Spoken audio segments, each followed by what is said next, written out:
L'actualité en France, c'est bien sûr le nouveau gouvernement Valls II. On suit ce matin les passations de pouvoir. Celle du ministère de l'Éducation va commencer dans quelques instants. On le suit avec Arlette Chabot, notre éditorialiste, et notre invité, le sénateur du Val d'Oise, Robert Hue. Bonjour, merci d'être avec nous. Vous publiez notamment ce livre, Les partis vont mourir et ils ne le savent pas, aux éditions de l'Archipel. La première question qu'on a envie de vous poser ce matin, elle concerne évidemment le remaniement. Est-ce que François Hollande ou Manuel Valls vous ont approché ? Écoutez, il n'était pas possible pour moi d'entrer dans ce gouvernement.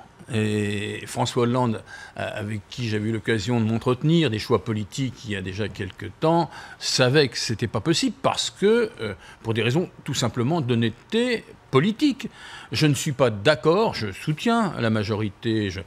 François Hollande est quelqu'un que j'aime beaucoup, c'est un ami, mais je ne suis pas d'accord avec l'orientation politique de ce gouvernement qui vient d'être confirmée par sa composition, c'est-à-dire une politique totalement, délibérément de l'offre, et puis bon, où l'idée de la finance qui prend une place prépondérante dans les choix gouvernementaux l'emporte. Je ne m'inscris pas dans cette démarche. Moi, je suis pour une démarche où on apporte, en termes de demande, je sais bien les déséquilibres que ça peut entraîner, mais il faut les gérer. Le problème, c'est la confiance aujourd'hui. Les Français, et notamment pour la gauche, les milieux populaires, les couches moyennes n'ont plus confiance dans la politique, je le dis dans mon livre, mais surtout, ils n'ont plus confiance dans les choix qui sont faits. Il faut donc donner du souffle, donner un peu d'oxygène du point de vue du pouvoir d'achat, d'un certain nombre de choses. Et là, c'est pas le cas. Ça veut dire que ce nouveau gouvernement n'est pas en mesure de redonner confiance aux Français, notamment la nomination d'Emmanuel Macron à l'économie. Je le crains. C'est un homme d'une grande compétence, mais c'est un homme qui symbolise la finance. Même si donc il a du talent, il est jeune, c'est beaucoup d'atouts, mais on n'a pas besoin d'un gouvernement de communication, ou alors quand c'est une communication qui porte la finance, moi je me mets à la place des gens de gauche, ils doivent être inquiets, ils se retrouvent pas. C'est un gouvernement qui ce matin a quand même le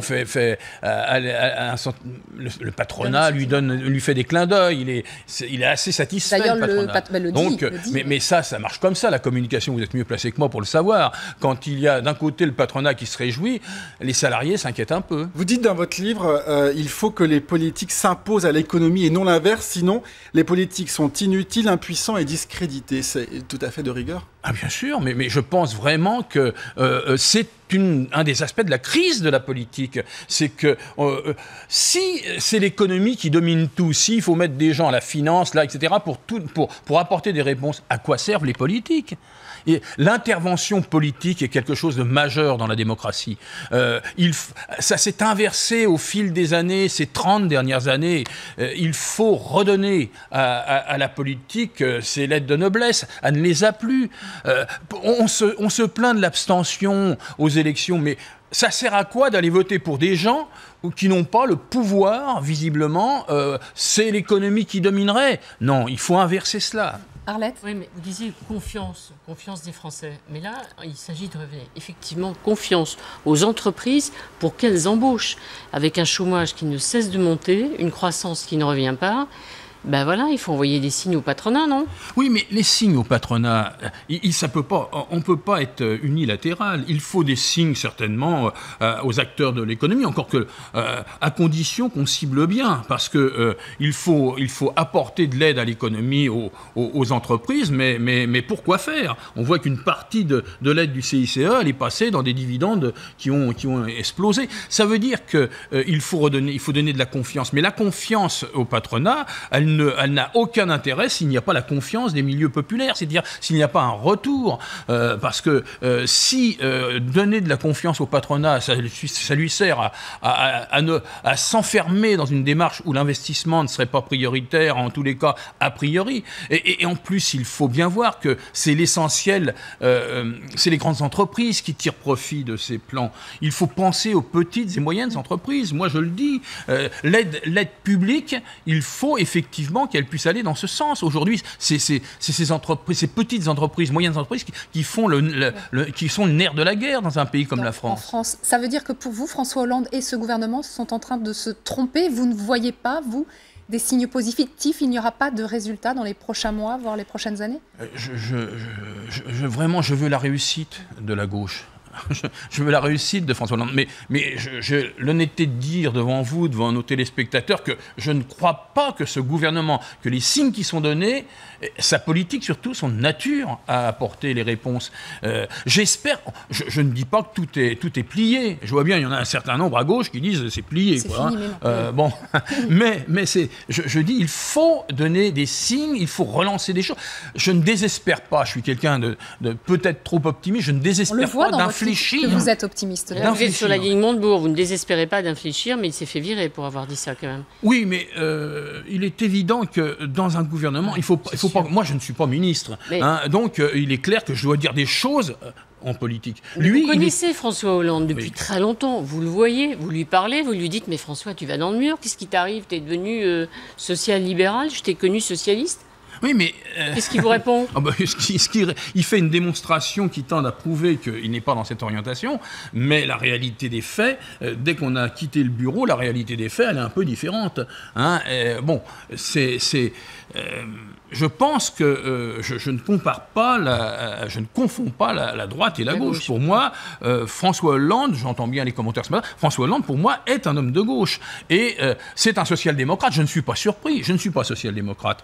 Je n'ai pas envie de devenir. Je respecte les sociodémocrates, mais je pense qu'il faut mieux s'allier avec eux. Mais en tout état de cause, aujourd'hui, nous sommes dans une politique social-démocrate, mais de dérive avec une offre générale, avec une inversion des choix, y compris qui avait été ressenti comme tel dans son discours du Bourget. Mais voilà, mais qu'est-ce qui s'est passé en fait? C'est vraiment les patrons qui alarment le pouvoir l'année dernière, qui fait basculer comme ça François Hollande. Pourquoi finalement il n'a pas continué vers ce discours du Bourget qui avait laissé tant espérer à la gauche? Je crois que à ce moment du discours, de notre discussion, il faut passer à l'institution. L'institution présidentielle est modifie terriblement la conception des choses. Quand on est dans la situation de président de la République, on devient quelqu'un de beaucoup plus solitaire. On est dans une démarche de monarchie républicaine. Le Parlement perd son autorité. Et donc, la tendance est, sur la base des entourages, sur la base d'une réflexion beaucoup plus individualisée, d'aller à des choix qui ne sont pas forcément les choix qu'on avait préconisés. Et ça, les Français ne s'y retrouvent pas. Et puis, vous savez, tous ces débats actuels sur les choix de 2017, tout le monde se prépare, on le disait tout à l'heure. Oui, déjà. C'est à gauche comme à droite, et peut-être plus à gauche qu'à droite encore. C'est désastreux. C'est une image de la politique désastreuse, c'est ce que j'essaie de dire dans mon livre. Il faut arrêter avec ça. On va au casse-pipe. Mais ce que vous dites dans votre livre, c'est intéressant, c'est que vous dites les idéologies portées par la gauche au siècle dernier, communistes, ça c'est mort, et vous connaissez bien, socialistes, ne constituent plus des forces nécessaires à la transformation sociale. Ça veut dire qu'il faut réinventer la gauche? Oui, il faut réinventer la gauche. Il n'y a plus de discours, il n'y a plus d'originalité, il n'y a plus rien, il n'y a plus de redistribution possible. Mais Arlette Chabot, cette panne d'idées est l'élément, le cœur, effectivement, des choses. Moi, je préconise une véritable révolution progressiste. C'est-à-dire que je pense qu'il faut renouer avec le concept de progrès, qui est un concept qui a été malmené et qui a même conduit à des défauts majeurs. Mais aujourd'hui, l'idée d'une société qui progresse, l'idée de donner un corpus idéologique à la démarche de progrès, c'est ça l'essentiel. Et il faut pas... C'est pas un gros mot, idéologie.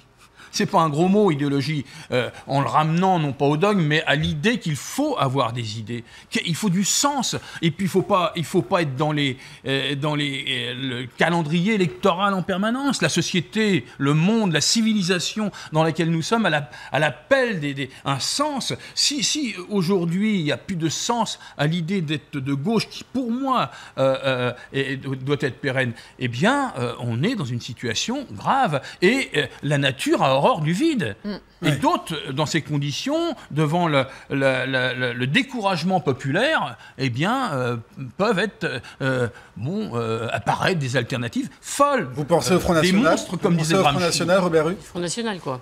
Oui, bien sûr, je pense au Front National.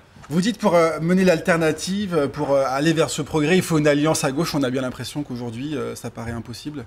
Mais écoutez, la gauche, elle est minoritaire dans ce pays. Et elle est même, aux dernières élections européennes, ultra minoritaire.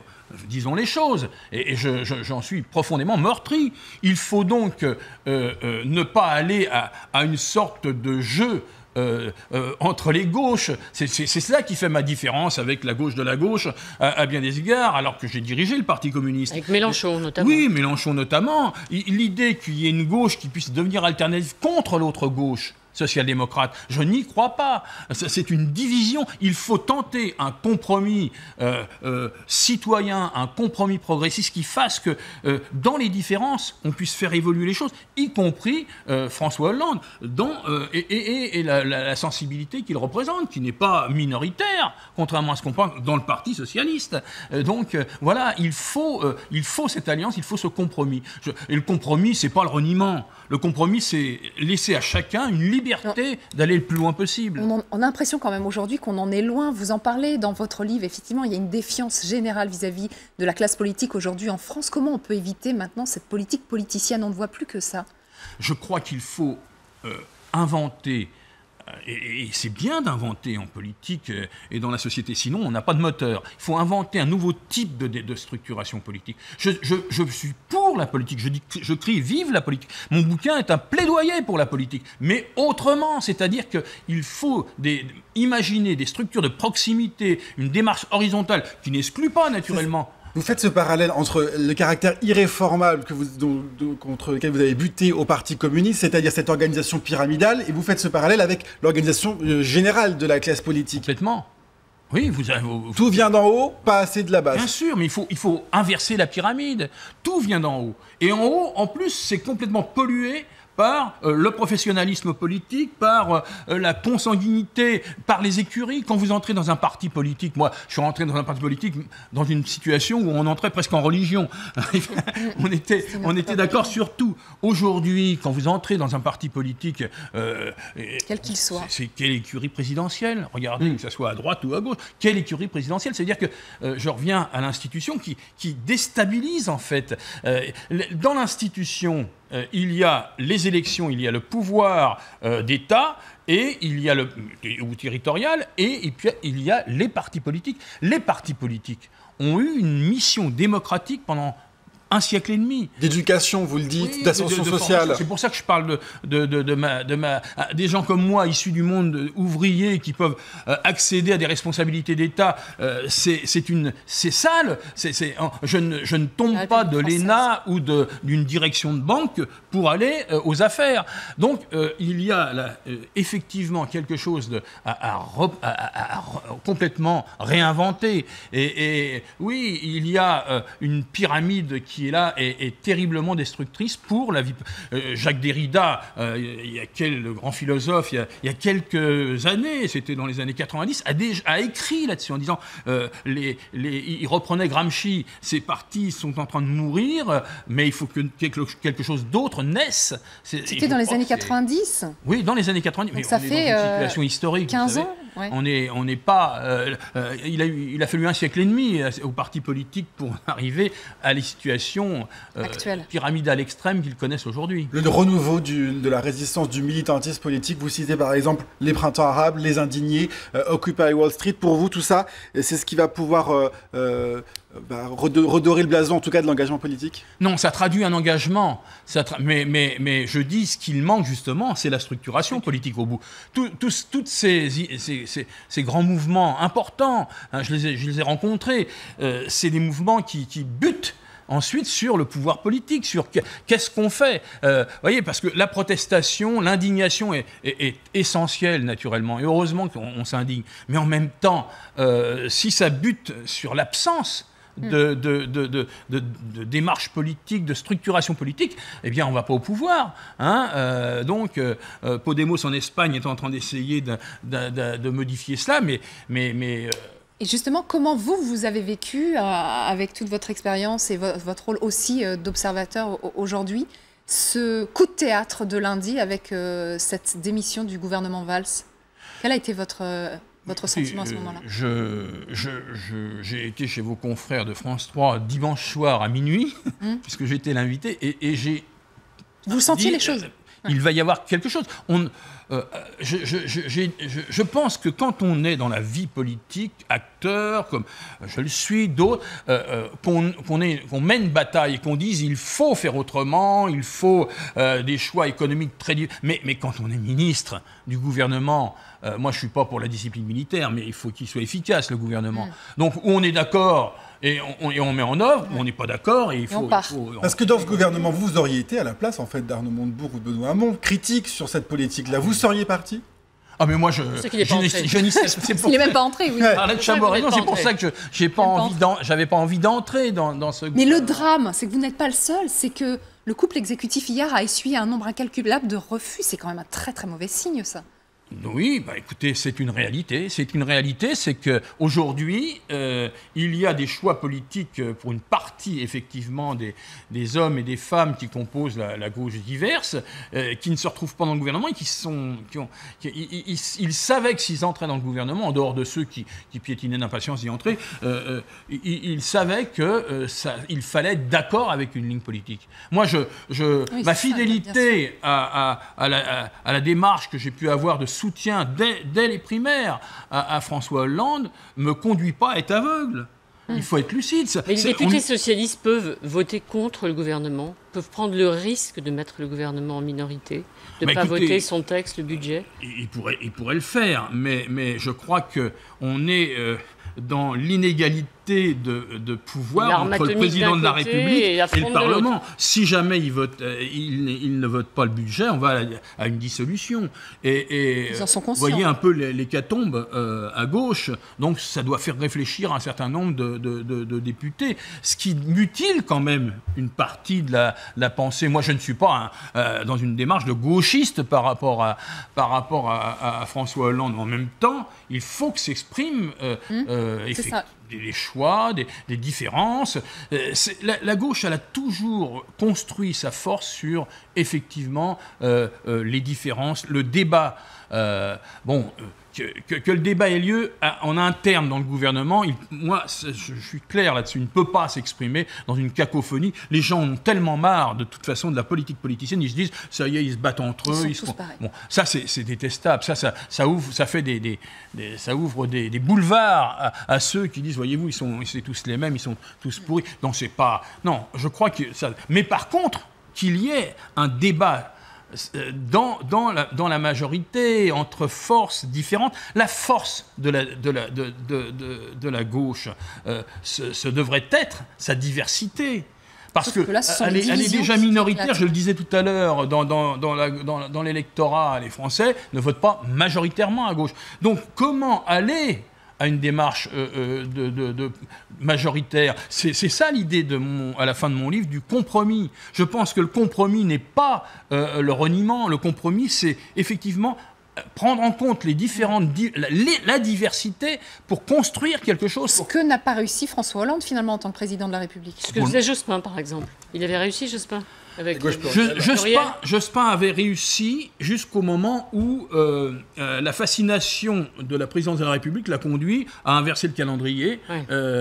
Et le gouvernement, la gauche plurielle, c'était ça. Il y avait la notion de pluriel était déjà l'idée, effectivement, que la gauche n'était pas uniforme, qu'elle n'était pas hégémoniquement social-démocrate. Il fallait entendre les diverses sensibilités. Ça a fonctionné. Ça a fonctionné. Ce que dit Magali, c'est qu'il ne sait pas faire, François Hollande, à l'inverse de Lionel Jospin. C'est ce qu'il ne sait pas faire, en tous les cas, c'est que nous sommes dans une situation différente. Lionel Jospin était Premier ministre, François Hollande est président de la République. C'est lui qui a les pouvoirs monarchiques. Lionel Jospin ne les avait pas. Merci beaucoup Robert Rue, sénateur du Val d'Oise, d'être venu nous parler de votre livre. Les partis vont mourir et ils ne le savent pas, aux éditions L'Archipel. Merci beaucoup Arlette Chabot, on se retrouve demain, restez avec nous sur LCI. Audrey Crespo-Bara dans quelques secondes. Pour les passations de pouvoir. Les passations de pouvoir. Merci Magali.